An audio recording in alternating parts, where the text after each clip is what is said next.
Good evening, ladies and gentlemen. Good evening. Welcome to the Conservative Leaders Forum. We're going to go through a couple of slides before we officially start. This was the kind of Republican Party's quarterly meeting. Is that better? Great bunch of folks there. We had an election law training. How many of you were at the election law training? Raise your hand. Good group. Thank you. Okay. And Sonia did an outstanding job and they're pitched in. How about the poll watcher training? There's a number of you there. That was fantastic. If you were going to work the elections on November 2nd, this was the event to be at. There are some links to maps, and when Tom Novus gets here, he will probably share some more of those information with you. This is just an idea of how much delay there could be, depending on when the governor signs and so forth. How many of you are using the OAPS? Should see everybody's hand up on that one, shouldn't we? Because that's the most fantastic help we've had. We've struggled with different systems, and Russ Long finally put it all together. Here's an example of part of his work. He is the chair of the vacancy committee, which means finding the open precincts and getting them filled with a chairperson. This time last year, there was 604 open precincts. We're now down to 452, and it's going down. Is that current? Thanks to all Up your there, help. that shows the 452 that are still. They're open, ma'am. There's no chairperson. Yeah. This is the way, let me tell you, first of all, there's a couple of links here that are important. One is if you have somebody that will work an open precinct, that's the link to the candidate application. And then secondly, if you want to get someone volunteering to work with HCRP. So that's Russ's contact information there. How many of you have listened to Weekly Fire? Every Tuesday, the greatest information comes forth. This was week before last, and this is about Campaign Sidekick. Anybody heard about that? A few people have. That is a tremendous improvement on some of the stuff we were doing with Excel sheets and things like that. Much more automated for us, and I'll just spend a second going through a couple of things here. Log in, you select the campaign, different walk lists for each campaign, settings and so on, and then you get the map view, select your voter, and survey you go through, and it's all laid out for you. You're just sitting there with your cell phone and going right down the line, and bring a charger because it eats up those cell phones. This was the individuals that stood in the front of the room on the Conservative Leader Forum in March. These are the ones in April, the ones in May, the ones in June, the ones in July. Now in August we had it all dedicated to training, and Bill Eli, who is the chairman of the Training and Development Committee for Harris County Republican Party, conducted a great session for us. This is what happened last month, and these are our speakers for this evening. So, welcome to the Conservative Leaders Forum. We'll begin with a prayer, and we've asked for Judge Jeb Strickland to give that for us. She is the precinct chair of 625. Very good. Yeah, thank you. Thank you. Sometimes I don't remember my own. If you would please rise. If you got a hat on, please uncover. Lord God, we thank you for all the people here who have a heart for you, for righteousness, for the things that are in the Bible about how to govern people with wisdom. We ask, Lord, for those of us here to continue in thy faith and fear and service. We ask also for those that we oppose in the other political party to gain wisdom, for the scales to fall from their eyes, for them to see truth, for them to accept it willingly, and for them to follow your light.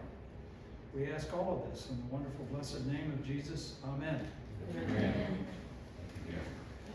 Please stand, continue standing, and join me in the U.S. Pledge of Allegiance.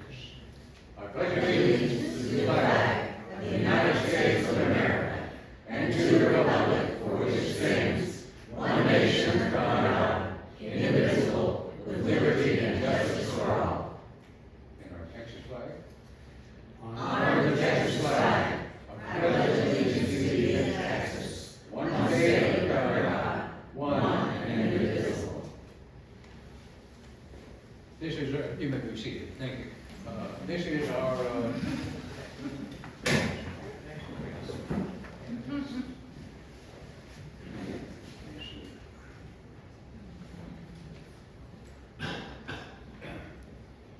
our agenda, okay?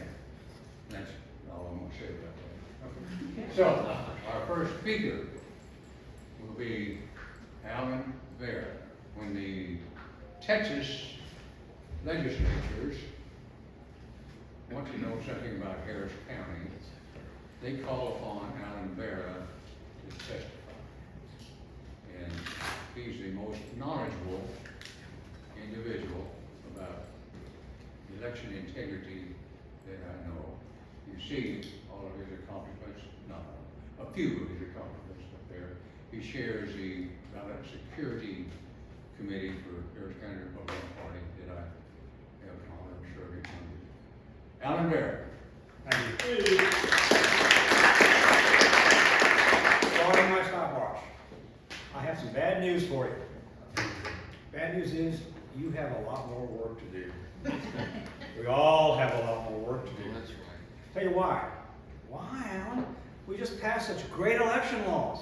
Senate Bill 1, we outlasted the Democrats. Quorum busting. They're fleeing to Washington. We outlasted that. We passed those bills. Isn't that great? Yay. It is great. Except for one thing. They cheat. One thing. Gail Stanton, let's pretend you are the branch manager of a J.P. Morgan Chase branch bank here on Mason Road, and at noon tomorrow, a guy walks up to your ATM machine with a blowtorch and a crowbar and begins breaking into the ATM machine. Your bank branch is too small to have your own security guard, so what do? Call 911. Call 911, and what happens? They come within 5 minutes. Okay? Any sounds or lights associated with that? Yes. Okay. Of course. Okay. Now, Gail, how would you feel if you called 911 to report your ATM being broken into, and they said, please visit our website and fill out one of our online ATM robbery forms. We'll take a look at your facts, and if we find them to be valuable, we'll pass them on to the Attorney General. Would you be satisfied with that? I would be furious. And that's exactly where we are, folks. Our politicians too often lie to us about votes. They will tell us, your vote is valuable. We protect your vote. Your vote is important to us. We will sacrifice everything to protect your vote. And that's a lie. Because if someone's robbing an ATM machine, the police come. Lights, sirens, guns drawn, multiple cars. If someone is stealing ballots, if someone is cheating in an election, if you're watching someone take ballots and conflict them, nobody comes. Nobody comes. You get a recording that says, go to this website, use this form, submit it, in a couple of months we'll look at it, and a month or two later we'll refer to the AG, who will take 9 months to decide to open an investigation. You should be sick. I know I am. You should be even more sick because when the Senate passed SB 1589 by Paul Bettencourt, that was an election enforcement bill. It would allow any of you working at the polls to call the SOS with a verified claim of criminal election fraud. They would vet it and make sure you know what you're talking about. They'd make sure it was a criminal case. And SOS would dispatch DPS or the Texas Rangers to that polling place. Real-time intervention. 1589 got through the Senate, but the House wouldn't even hear it. And the chair of the House Committee on Elections, Briscoe Cain, is the one who would not hear it. It ain't just the Democrats. It ain't just the Democrats. In the third special session, Senator Bettencourt had Senate Bill 47. It wasn't real-time enforcement, but it allowed all of us to create audits of our own county's elections, to demand answers, to demand documents, to find out what's going on. Okay? We could audit Harris County elections and dig in and find out, why is Alan Vera seeing more votes than voters? How do we get more ballots than people who signed in to vote? We could finally do something about it. Senate passed it. Speaker Phelan wouldn't even assign it to a committee in the House. If you think our elected state officials are concerned about election integrity, you're deceiving yourself. They will write great bills. They will write great bills. They'll fight to pass those bills, and there's no enforcement, except us. We're it. Election fraud and felony election fraud are the only felonies where the private citizens have to do all the investigation, all the collection of evidence. We put it on a silver platter with a red bow on top and give it to the Attorney General. Does the Attorney General start an investigation on voter fraud? Did they discover voter fraud? No. No. No. They don't investigate it. They don't discover it. How many prosecuting attorneys does the Attorney General have for election fraud? For 254 counties. How many? One. One prosecutor for 254 counties. Now, why is that important? Because unless you had your head stuck in the sand, you know that in Texas, the district attorney of every large county has been bought by George Soros. There isn't a Republican DA in any of the large counties. They're all Democrats, paid for by George Soros, and they're not going to prosecute election fraud unless it's one of their political enemies. Because Kim Ogg last December filed fraud charges against 2 people who opposed her. That's all she'll do. Okay? It ain't going to happen with the DAs. 4 days before early voting in November 2020, I got a call at Harris County Republican Party from a lady who had just come out of the food town at 529 on Highway 6. And 2 people had approached her with 4 wagons full of canvas bags.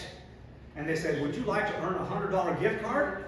She said, what do I got to do? Just take home some of these and fill them out and sign them. What are they? They pulled out handfuls of mail ballots already filled out, all voted for Democrats, and for a $100 gift card, all she had to do was take them home and sign them and mail them in. Okay? She called the Harris County Sheriff. I'm sorry, man, we don't do election fraud. She called the police. I'm sorry, man, we don't do election fraud. She called the local constable. I'm sorry, man, we don't worry about election fraud. My private detectives took it to the DA, who said, no, that's not credible. Folks, law enforcement is not coming to save you. Law enforcement does not care about the results of the election. The Attorney General takes 9 months. 9 months to start an investigation. I've been submitting complaints since June of 2014. And every complaint has taken 9 months before I get a call from an investigator to say, we're opening your case now. We'd like to come see you and get some more information.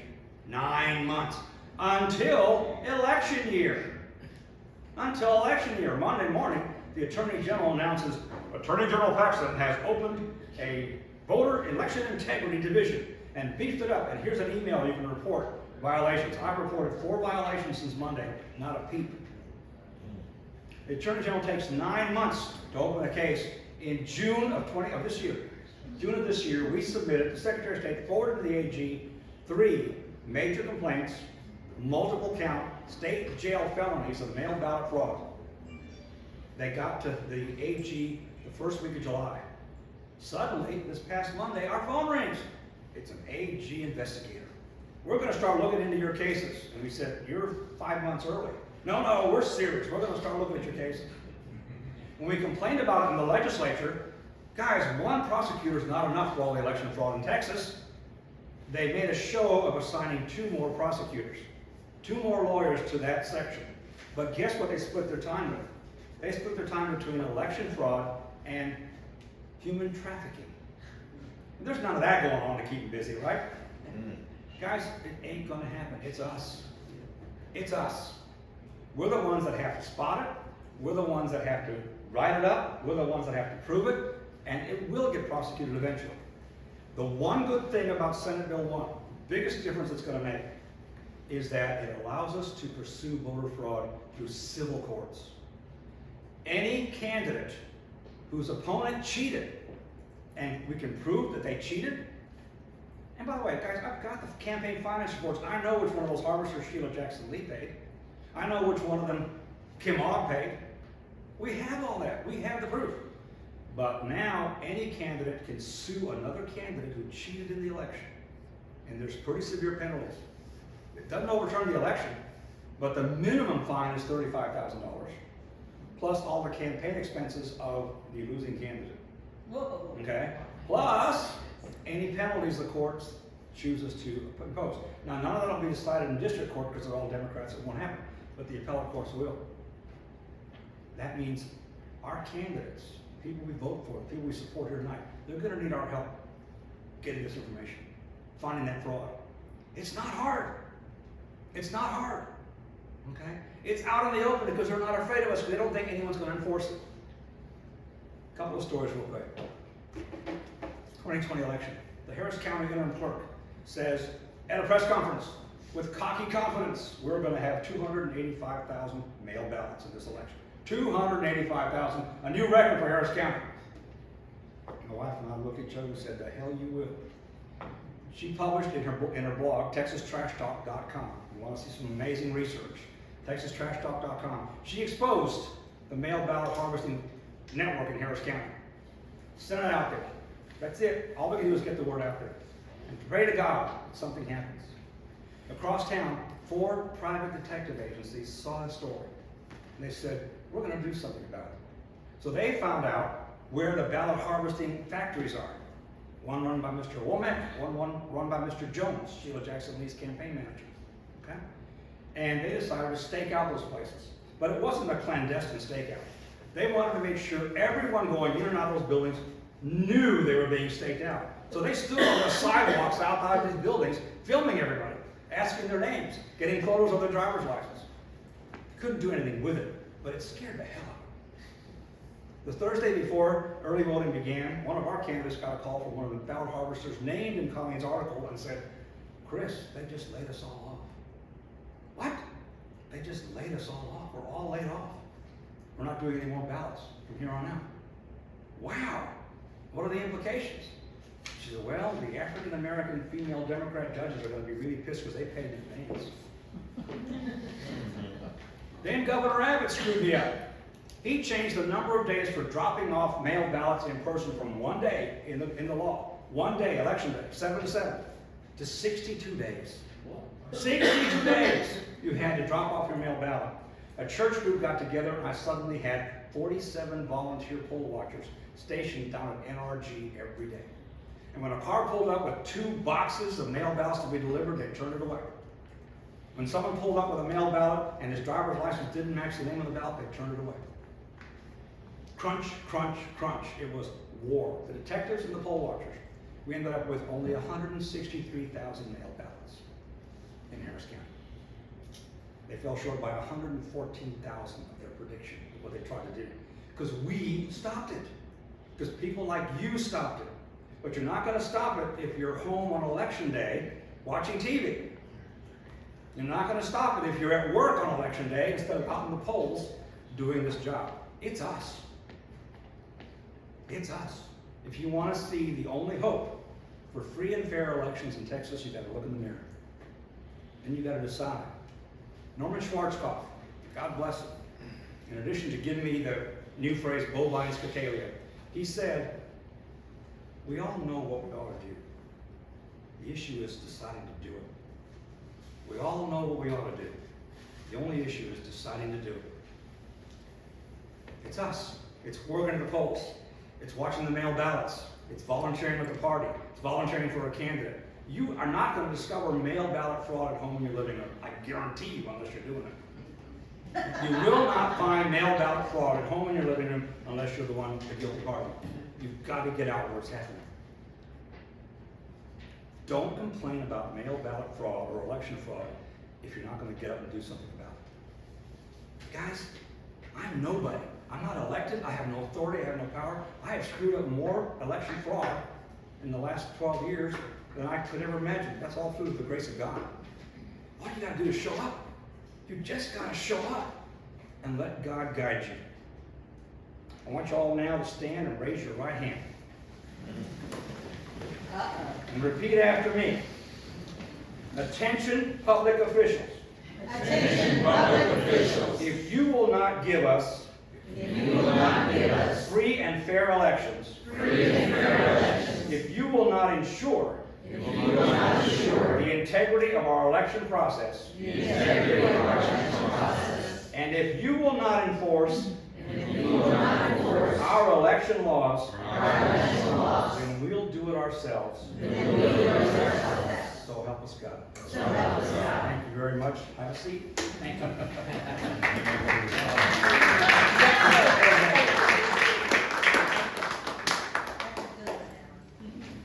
So, everything I told you about Alan is true. Our next speaker is Greg DeGuida, who is a candidate for the HISD School Board. Greg, come up and join us here. You don't want to watch this gentleman with a... I'll give you 1 minute. You got 5, I'll give you And he 1. will, you have to move, you need help? Okay. The warning, 1 minute Yeah. warning. 1 minute. He'll let you know when there's a minute left. Thank you, Gail, for the invitation. Thank you, everyone, for coming out. And I'm going to apologize in advance. I've been out on the campaign trail all day. As soon as I'm done, I've got to go relieve my wife dealing with my 6-month-old twins. Oh, And everything that Alan said very much struck home today, because for a election in which the incumbent won with a total of 3,000 votes 4 years ago, we've already had 33,000 mail-in votes, and I've had people contact me telling me that they've received unsolicited mail-in ballot applications. So the fraud is here, it is ongoing. And that's something that, unfortunately, with this being hesitate to say an importance, I'll call it under the radar election, there's much less attention being paid to the fraud that's going on. But I'm here to talk about my race. And my race is a race where we have 3 candidates with 3 different visions. And everyone who has the conservative manual should be anti-critical race theory, anti-1619 project, anti-social emotional learning. That's a threshold question, not a ranking question. So I'm going to spend my time talking about what should be the ranking questions. We are not going to win the school board with Republican voters this time by the mere fact that we don't have 5 districts with strong conservative candidates. Which is unfortunate. It's a sad testament to what I've been hearing on the trail is that people are interested. They just don't want to take the time, expense, and disruption to their life to run. And it's a sad state of affairs in society. But that's the cards we're dealt with, so that's what we have to play. So what we need is a candidate who is going to be able to reach out and find common ground with the Democrats in areas that do not betray conservative values. Now, it's one of those, when I write for Big Charlie Politics, I keep like to saying we're the party of the big tent. And it's one of those, we've got our social Republicans, we've got our fiscal Republicans. But at our core, be it social or fiscal, Republicans take the moral high road. Republicans are fundamentally religious people. We may not all share the same religious denomination, but we're all fundamentally religious. One thing that makes us, one area where there's common ground, be it Republican or Democrat, is we need to make sure that the special needs population is taken care of. That happens to be two of my 3 children. That also happens to be the area of law I practice. We also happen to have a incumbent who is on the the Special Education Committee, which has not 1 but 2 conservators. Now that's one of those. It's very, very simple to get the special education out of conservatorship. All you have to do is enact appropriate screening, which is one of the 2 things.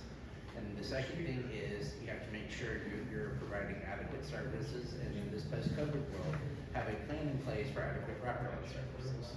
The question is, how can you do that and at the same time uphold conservative principles? One thing is, we believe in local control. We believe in prudent financial stewardship. Now, prudent financial stewardship is finding a way to make the special education department pay for itself. I can't hear you over the background noise. If you Yeah. talk louder, please. Sure.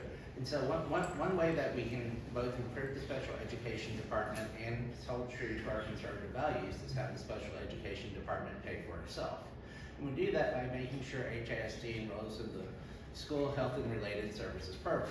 This is something my twins were born 2 months premature back in April, and I was working with Harris County Department of Education on this. It's already gone through their legal system. Their legal's already signed off on it. If the districts in the county or the districts in the state, anywhere, were to enroll in the School Health and Related Services program, they can start operating on a fee-for-service model for Medicaid. Any student that's getting Medicaid and they are getting IDEA services, which the school already has to provide by law, that's something they can simply charge Medicaid for. You charge Medicaid, that brings in money to provide the wraparound services. You get the wraparound services, you're able to charge Medicaid more, which then pays for your special education services.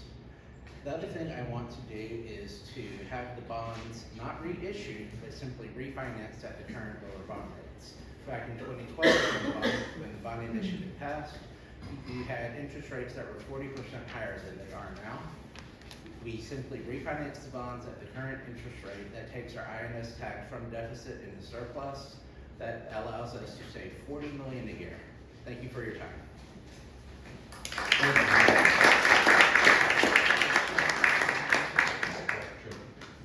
I'm sorry, it takes a second for me to close up.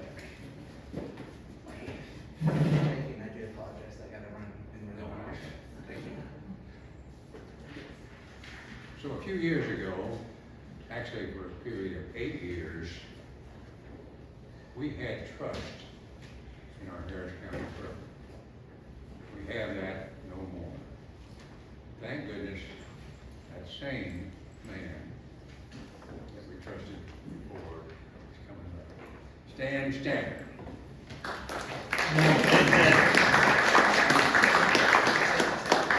Well, as you know, I was a Harris County clerk for 8 years and got swept out in 2018 with every Republican that was countywide. And guess what? I'm running again. Because, as you know though, we don't have elections under the county clerk anymore. We have an elections administrator. But there is a secret to fixing that. And that is to take back Commissioner's Court. And we must take back Commissioner's Court because those Democrats are destroying Harris County government as we see it right now. They have never enough money. They have taken $300 million from the toll road authority. They have used your money in ways you would not ever approve of. They are rogue stewards of government in Harris County. Now, if we can get one more person on the court, we have 2 opportunities this next election next year, and that is for Precinct 2. Adrian Garcia is the current holder of that seat, and then of course Judge Lena must go.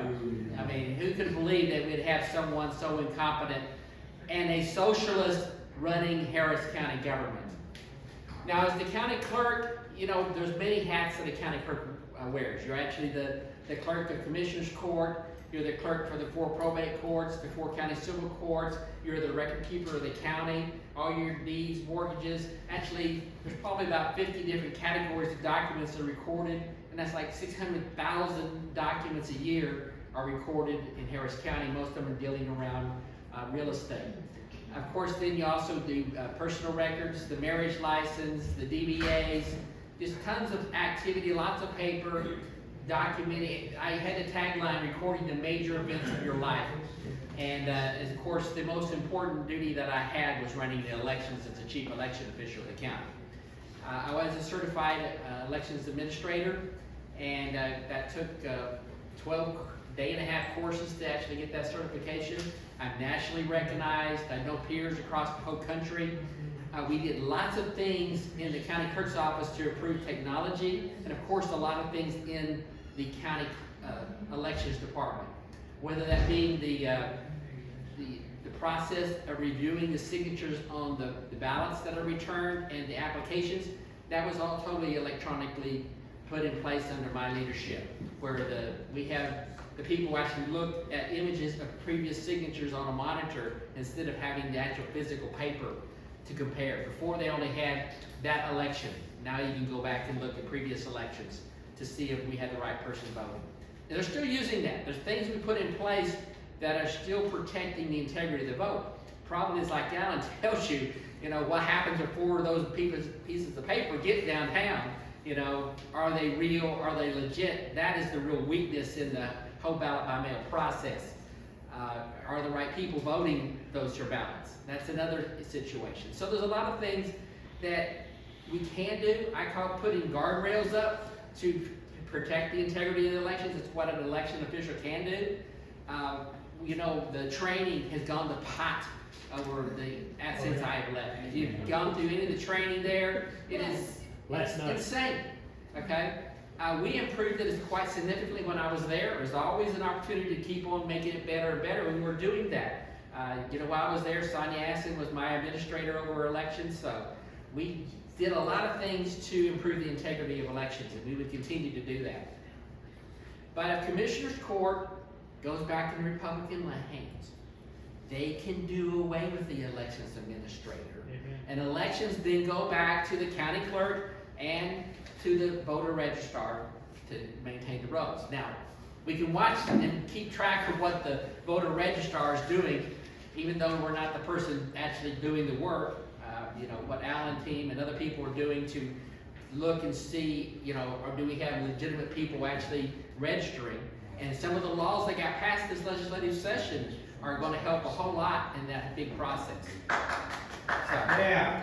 But what happens, this last year after I left, is the clerk who replaced me, every election she ran, she made major faux pas.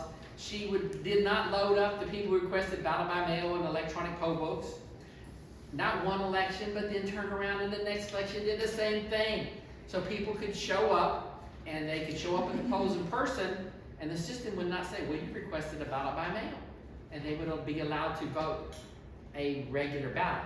Now, thankfully, the behind system process that I put in place for the ballot by mail, we could have those ballot by mails would be, not approved. They'd be stopped being approved if there was a real vote in the can at the polling place. So there's processes and things in place to protect the integrity, even when there's faux pas by incompetent Democrats running elections.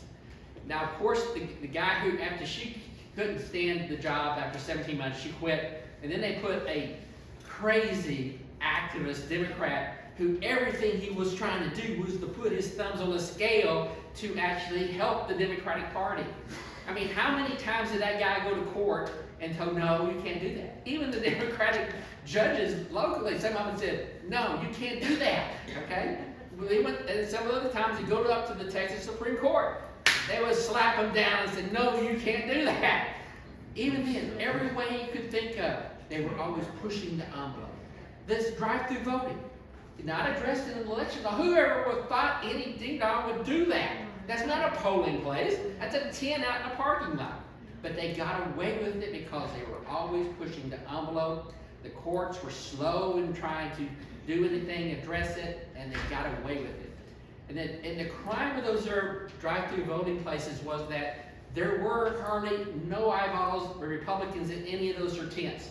127,000 votes happened last November with almost no Republican oversight. No, and the privacy of the vote in those cars, when there's a carload of people seeing how you're going to vote, who knows if it wasn't your boss or your union rep sitting in the back seat when people were voting in the front seat. Illegal. They still were doing it and getting away with it. So there's all kinds of travesties that you can do. So it is very important who you have there running elections. Safe and secure elections is critical to our republic, and so it's incredible that we have people who know how to do it, know how to fix it, and have experience. That's why I'm running again next year. I ask for your support. I ask that you get involved today, not just in my race, but in every race that has a Republican candidate that'll be on the ballot next November. Because I want to tell you, our republic is in a bad place. What is happening in Washington, D.C. is totally scary. This is socialism. This is Marxism. Everything that has happened where communism is eventually taken over is the trajectory that this country is on. And it will only stop when you get involved. And I want to tell you something that's very practical, very easy to do, that you can not only do yourself, but you can get your friends to do the same. And that is to find 5 people who have not ever gotten involved in the process before, 5 people who will participate. And ideally, and they will do the same thing. Then so it's just rinse and repeat. If we can get 5 people, getting 5 people, getting 5 people, we can make a difference and we can turn this around. Because I tell you what, people are very, very concerned.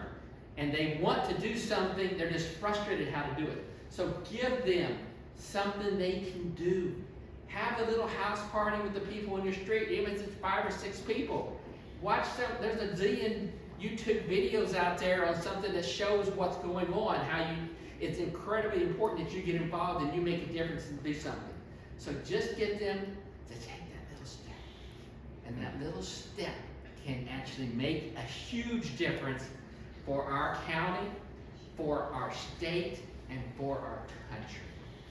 Thank you for being involved. Thank you for what you do. God bless you. We have other speakers, but catch me afterwards and I'll take questions. But thank you for being involved and being concerned and showing up tonight. Thank you, God bless.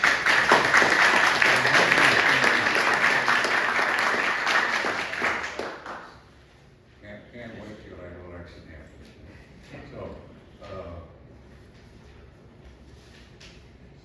our next speaker is Christine Cobb. She's running for the Klein School District, position 2.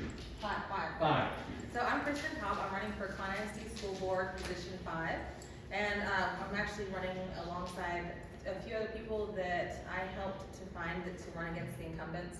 So the incumbents are pushing back really hard. They're acting as though I think they think that these are lifetime appointments, but they're not. The reason that we need to have term limits is because some of these people that are on the school boards, they listen to TASB, that's the Texas Association of School Boards, and that's a taxpayer-funded lobbyist group, and they're indoctrinated by this group to think that they're supposed to vote in unison and just rubber stamp all of the things that the superintendent agrees that should be passed.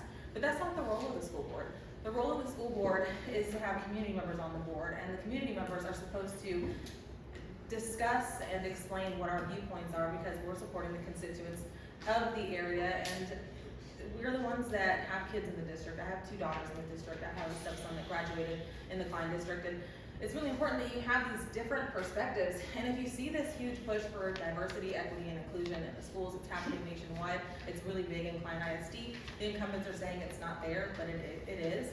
But if we're looking for diversity, what about diversity of thought? What about critical thinking? Diversity of thought needs to be on the school board. And if you look at the history of these school boards, we're seeing across the board that these people are voting in unison. They're voting all the same, and not one person will stand and make for anything that is different than what the rest of the board is going to be voting for. And so to me, that is the opposite of conservatism, it's the opposite of a republic. Can you put to the next one? I'm gonna try to go through these quick, there are 9 slides, but. Oh, did you already put one in there? Or am I going wrong? There you go. Okay, so here's some of the stuff that I've been calling out, and we discussed this with the school board. The school board in Klein continues to say there's no CRT in the curriculum, okay? So let's talk about how we can get it into Klein ISD without putting it in the curriculum.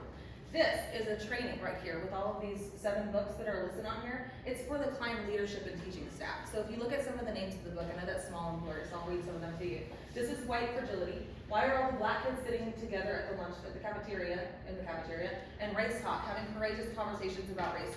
All 7 of those books are about race. They're hyper-focused on race, and they tell us that if you're born to a certain skin color, that you're an oppressor, and if you're born into a different skin color, or something that stands out as not white, then you are in the oppressed class, and that there's no circumstance on earth that can change that. So that's exactly what CRT is. They're not calling it specifically CRT because we're supposed to believe that a focus on race is a good thing, but we need to be focusing on educating our kids. That's All American Boys. A mom came to me up at a school board and talked to me about this book, and this is about a police officer who happens to be racist, and he ends up beating a boy who's actually a friend of his son, and he's a white police officer. So it discusses the themes there are systemic racism within the police department and the destruction of the family unit, because that son in the book justifiably decides to break all ties from his father. So this is the kind of books that we want our kids to read. And this particular mom, her husband, and the child's father, was a police officer. And so she said that he's never going to read anything like this. And this was going into a 9th grader at Klein. This is another focus on race that we're seeing. This is an equity resolution over here on the right-hand side, and it is a resolution that says that this is what the board thought was the most important thing for our kids going back to school in July of 2020. This is the first time that our kids were going back to school at a time where they had been shut down for the full year, and there was no, there were new social distancing protocols, and they've never had these mask mandates before, but the most important thing to Klein ISD to pass a resolution on was race. This is the Anti-Defamation League's No Place for Hate. This was recently deleted off of the Klein ISD website when a friend of mine did a PIR request for the information on it, and now we're being told that Klein ISD does not use this and hasn't been using this, but we know that they are. Okay, here's a couple other things on gender. This is Gracefully Grayson about a boy who is actually a girl on the inside. This is a get to know yourself or get to know each other questionnaire from a teacher, and it asks you what pronouns are used. This is some of our money issues. I'm running out of time, so I do need to move forward, but they're spending a lot, and I know we can save and we can redirect this stuff into educating our kids. And this is the most important fact that you need to know about Klein. The children that met grade level, based on the STAR test that we finally did have, and this is the only time I've seen a STAR test be useful, is that 36% of our students in Klein met grade level in writing. 42% of them met grade level in math, and 50% in reading. And we're focusing on everything but educating our kids, because you will not hear the school board members talking about this. And what happens when our students graduate with this kind of an education into the real world? They're fully prepared to be dependent upon the state. And again, I'm Kristen Cobb. I'm running for Klein ISD School Board, and if you'd like more information, then you can visit my website, KristenCobb4Klein.com.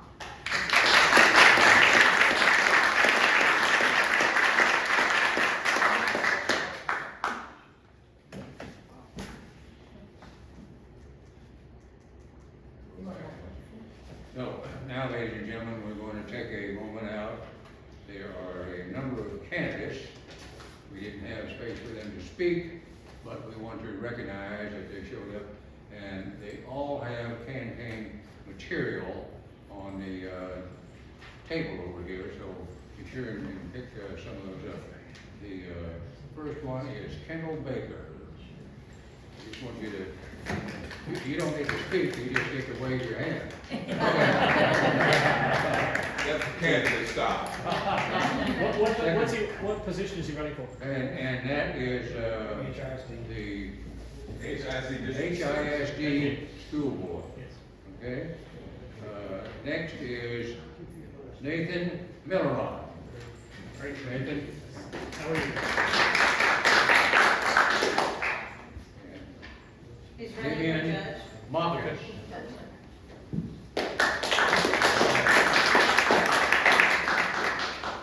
see a judge as well. One I'm running for the 113th Civil District.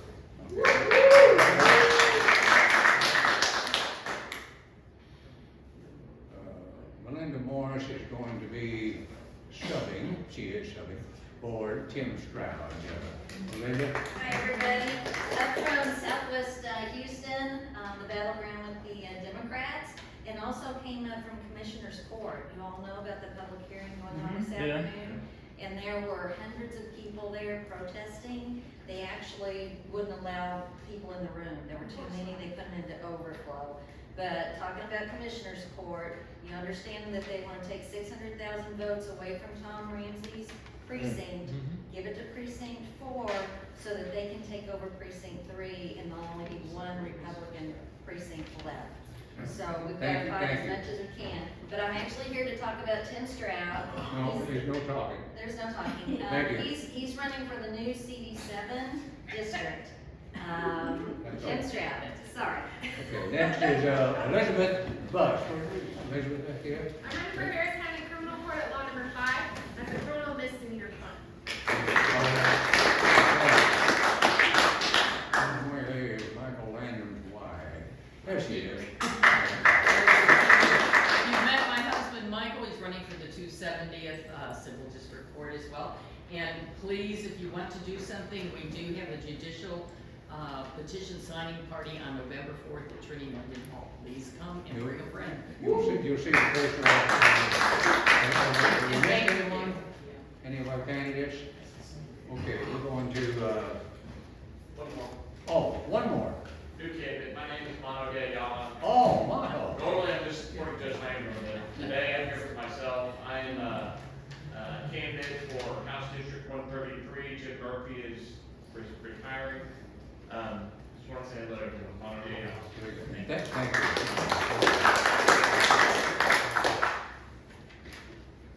Now we're going to shut it down for just a moment.